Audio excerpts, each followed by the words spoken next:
Well, good morning.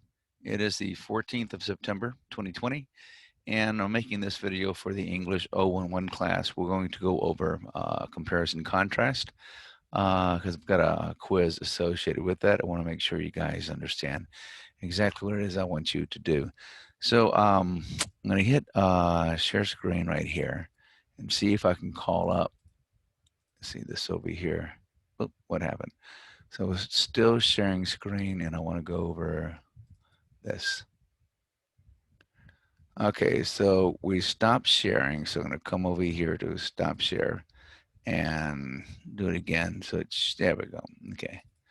So this is a module that I've created discussing comparison contrast and the two ways that it works. So anytime you want it, there we go. So, so comparison contrast is a mode of writing which takes two subjects and shows how they're either similar or different.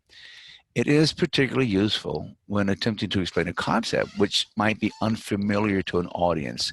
Now, the key word here is two. If you choose three or more subjects, you're no longer comparing and contrasting, but are instead dividing and classifying, which is another mode entirely. So a paper on cars and trucks would work. You must be careful, however, in choosing whether to compare or to contrast. So if we look at how cars and trucks are similar, they both have engines, both have wheels, steering wheels, tires, transmission blocks, etc. The list can go on and on. Same thing for men and women, teeth, 32 teeth, however many bones, bilateral sort of bodies, two sides, left and right, hair, skin, etc. The difference between cars and trucks, well, it follows the purpose.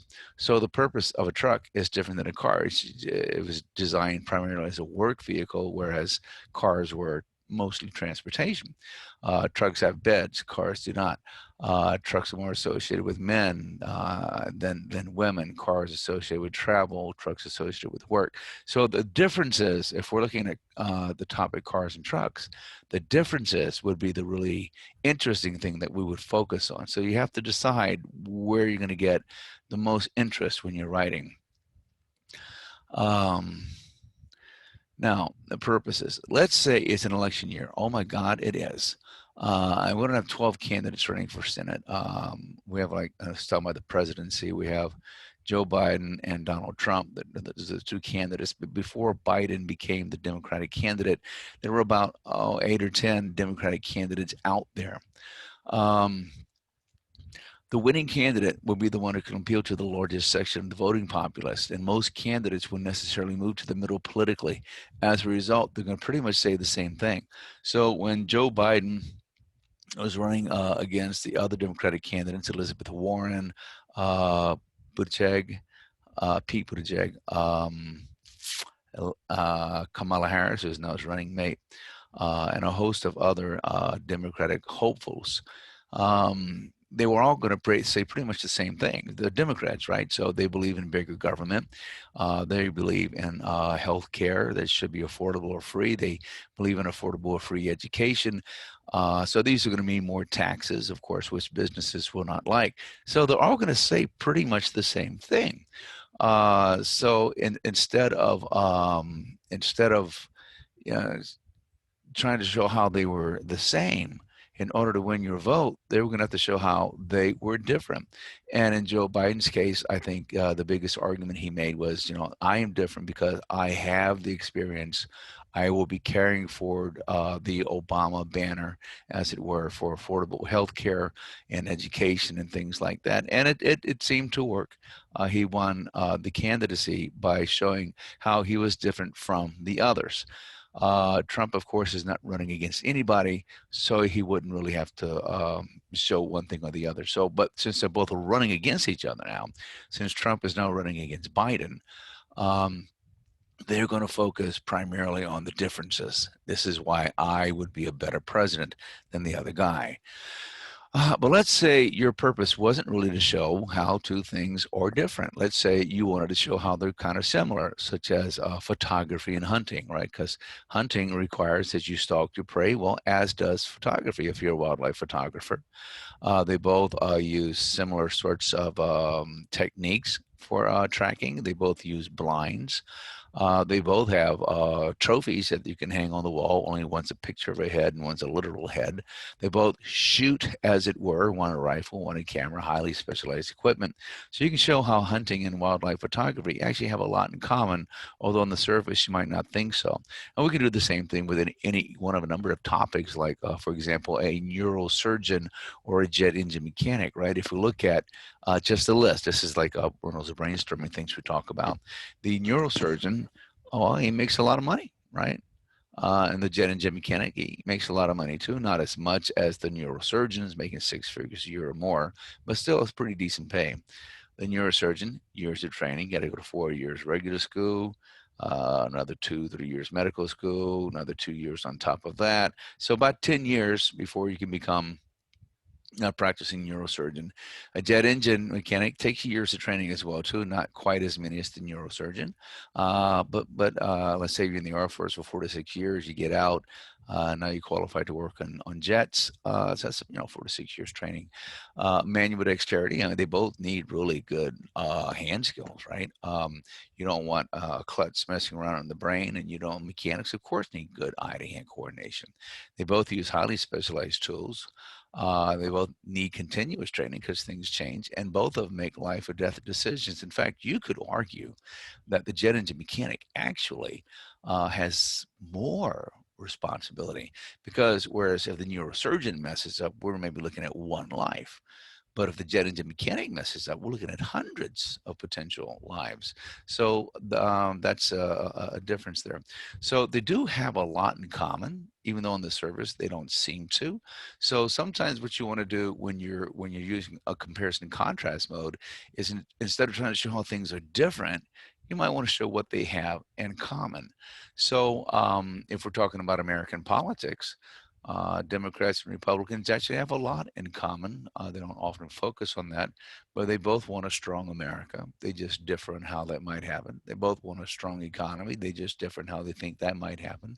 They both want good education, good infrastructure for roads and rail lines and airplanes and things like that. They just differ on how this might happen. So actually, in terms of what's best for the country, they both have similar goals in mind, very, very close. It's just the process of getting there is different. Now, there are two basic ways you can set up your comparison contrast essay. One is what we call block. And a block, and the other way is point by point. So in a block organization, you discuss all items dealing with the first subject before you discuss items dealing with the second subject. So for example, these topics we looked at over here with the jet engine mechanic, we had this right there, right? So let's say we're going to make a block essay out of that. I would talk about money, training, dexterity, tools. Oh, I'm sorry, training appears twice, life and death, right? And then for the jet engine mechanic, then underneath it, in the same order, the same things: money, training, dexterity, tools, life, and death for the neurosurgeon, in the exact same order. You don't want to, move these things around in the order of presentation, because it makes it harder for the reader to follow what it is you're writing. So the argument has to be pretty transparent in this case. So the block, I talk about all these things dealing with the jet engine mechanic first, and then the next section of the essay, all the things with the neurosurgeon. Right, that's a block. The introduction and conclusion would still be the same for either one.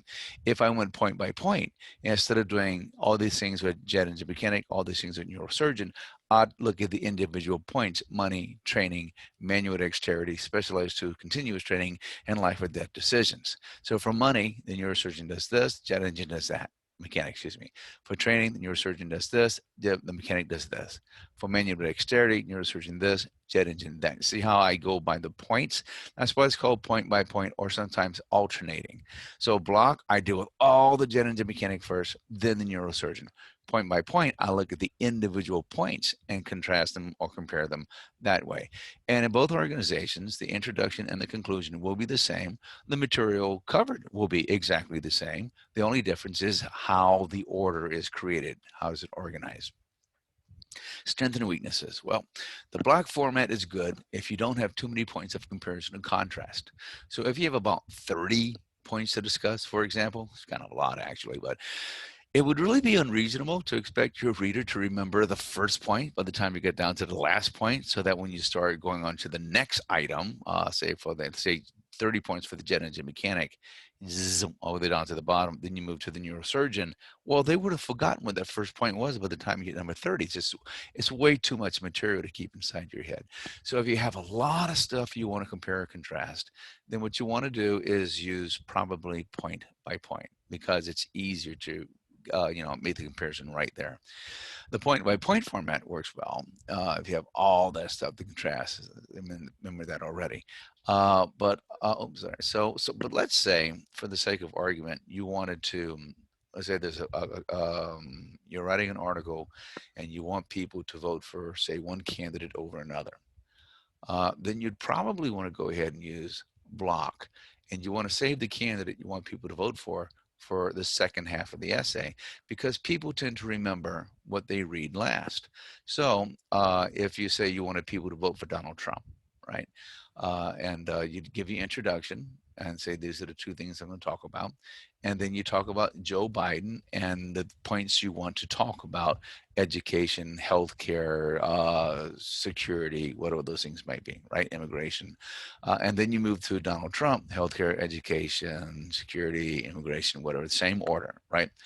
But because you put Donald Trump last, that's what we're going to probably remember most. And what's really interesting about the way the block can work here is that I can actually manipulate you into thinking more favorably about Donald Trump than about Joe Biden, if I wanted to set it up that way and appear completely objective. I mean, I can say absolutely nice things about Joe Biden, and then when I move on to Donald Trump, try to make him sound a little bit better, right? And then in the conclusion, kind of tweak it more towards Donald Trump. And by the time you finish reading the essay, the reader will probably think, oh, yeah, maybe Donald Trump's the better candidate. It's a form of manipulation that writers know and use a lot. It doesn't work if you're not a good writer, because if you can't get through the Biden section, clearly you can't get to the Trump section. So you got to write well enough for the reader to make it at least to the Donald Trump section. But if you do that, because we are human and we tend to remember what we read last, most people remember the information about the second guy and not the first guy. So point by point, alternating, as opposed to block, they both do exactly the same thing, really, in terms of content. It's just the organization is a little bit different. I'm going to go ahead and stop the share here for a second and come back over here. All right. You can still see me, I hope. Let's get out of here. And I'm going to pull up another document. Let's see if I can find this. All righty. So I'm going to call that up, and I'm going to come back to Zoom and start the share again. This is my Zoom meeting. Begin the share screen, and we're going to pull up an article. And there's going to be a quiz associated with this article, which is why, we're going to go over it. This is an excerpt from a book, I think, called Life on the Mississippi by Mark Twain. His actual name was Samuel Langhorne Clemens, actually. He's one of my favorite authors of all time. And people know him probably from Tom Sawyer and Huckleberry Finn. Huckleberry Finn is considered by many to be the great American novel, if any such thing actually exists. There's some debate over if that actually, if there actually is a novel that does that could be qualified as the great American novel, because American literature is so huge and varied. A lot of people don't realize that Mark Twain was actually a certified steamboat pilot. It was his dream as a child to not just work on a steamboat, these majestic boats in his mind that plowed up and down the Mississippi River, which is really the sort of the lifeblood of mid-America, economic lifeblood. He wanted to be an actual pilot, and which is a highly skilled job. And he worked his way up and did in fact become a very good steamboat pilot, and probably would have done that for the rest of his life had the Civil War not broken out and kind of put an end to that. And so He eventually went out west with his brother Orion to the Nevada territory and really started pursuing not literature per se, but journalism. And that sort of changed his life. He'd been a journalist for a long time as a kid, working on newspapers and things like that. But his dream was a riverboat pilot. So when that fell through, he went back to journalism. So this is an excerpt from Life on the Mississippi when he was a steamboat pilot, and he's talking about what we call a before and after picture. And so I want you to pay attention to the description that we have in here and how the essay is actually set up. Now, when I'd mastered the language of this water and had come to know every trifling feature that bordered the great river as familiarly as I knew the letters of the alphabet, I had made a valuable acquisition. But I had lost something too. I'd lost something which could never be restored to me while I lived. All the grace, the beauty, the poetry had gone out of the majestic river. I still kept in mind a certain wonderful sunset, which I witnessed when steamboating was new to me. Pay attention to the description here. A broad expanse of the river was turned to blood. In the middle distance, the red hue brightened into gold, through which a solitary log came floating, black and conspicuous. In one place, a long slanting mark lay sparkling upon the water. In another, the surface was broken by boiling, tumbling rings that were as minty tinted as an opal. Where the ruddy flush was faintest was a smooth spot that was covered with graceful circles and radiating lines ever so delicately traced. The shore on our left was densely wooded, and the somber shadow that fell from this forest was broken in one place by a long, ruffled trail that shone like silver. And high above the forest wall, a clean-stemmed dead tree waved a single leafy bough that glowed like a flame in the unobstructed splendor that was flowing from the sun. There were graceful curves, reflected images, woody heights, soft distances, and over the whole scene, far and near, the dissolving lights drifted steadily, enriching it every passing moment with new marvels of coloring. So we got some really colorful passages here, like really visual. When you are writing, colors, you get a lot of bang for the buck with color, but he's going here for an effect, right? And hopefully in your mind's eye, you can see what he's looking at on the river. If you've ever enjoyed a beautiful sunset, then yeah, and near the water, then you have some idea of what he's actually talking about. And if it wasn't near the water, but just a beautiful sunset, still you have some idea. All right. So this is what he saw before he became a riverboat pilot. I stood like one bewitched. I drank it in, and in a speechless rapture, the world was new to me, and I had never seen anything like this at home. But as I've said, a day came when I began to cease from noting the glories and the charms which the moon and the sun and the twilight wrought upon the river's face. Another day came when I ceased altogether to note them. Then, if that sunset scene had been repeated, I should have looked upon it without rapture and should have commented upon it inwardly after this fashion. Well, the sun means that we are going to have wind tomorrow. That floating log means that the river is rising, small thanks to it. That slanting mark on the water refers to a bluff reef, which is going to kill somebody's steamboat one of these nights if it keeps stretching out like that. Those tumbling boils show a dissolving bar and a changing channel there. The lines and circles in the slick water over yonder are a warning that that troublesome place is shoaling up dangerously. And that silver streak in the shadow of the forest is the break from a new snag, and has located himself in the very best place he could have found to fish for steamboats. And that tall, dead tree with a single living branch is not going to last long. And then, how is a body ever going to get through this blind place at night without that friendly old landmark? So notice the difference between the first description, which is all about how beautiful it all is, and the second description is really all about analysis. In fact, there really isn't much description in the second passage. And he continues, no, the romance and beauty were all gone from the river. All the value any feature it had for me now was the amount of usefulness it could furnish toward compassing the safe piloting of a steamboat. Since those days, I have pitied doctors from my heart. What does the lovely flush in a beauty's cheek mean to a doctor but a break that ripples above some deadly disease? Are not all her visible charms sewn thick with what are to him the signs and symbols of hidden decay? Does he ever see her beauty at all? Or doesn't he simply view her professionally and comment upon her unwholesome condition all to himself? And doesn't he sometimes wonder whether he has gained most or lost most by learning his trade?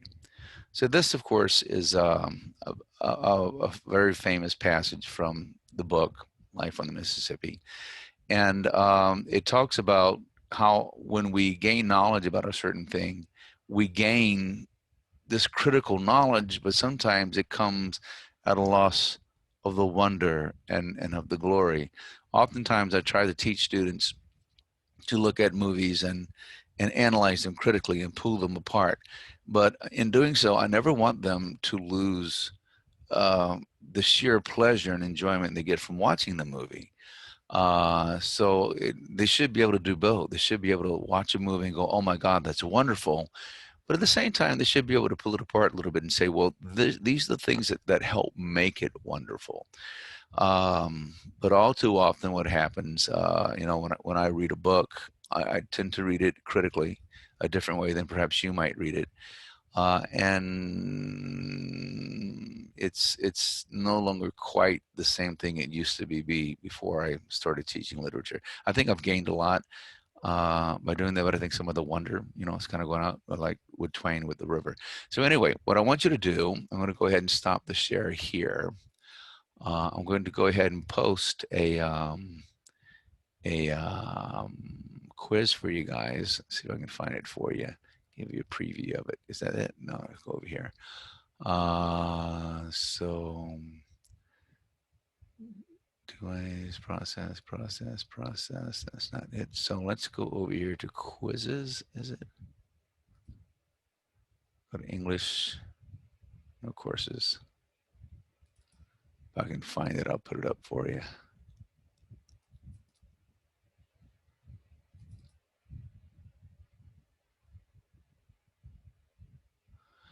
Proofreading. I think it's coming up. No, that's not there. So I'm going to come back over here and continue the Zoom meeting. I can't find the quiz right now, but I'm going to go ahead and post it. And the quiz is based upon the PowerPoint that we looked at and also Mark Twain's Two Ways of Seeing the River. So please go ahead and look at the PowerPoint on your own or watch the video again on your own and then take the quiz and submit that. I'll have a grammar portion uploaded later on for you today. Thank you. And I'm going to go ahead and stop this. Is this it right here? I'm going to stop the recording.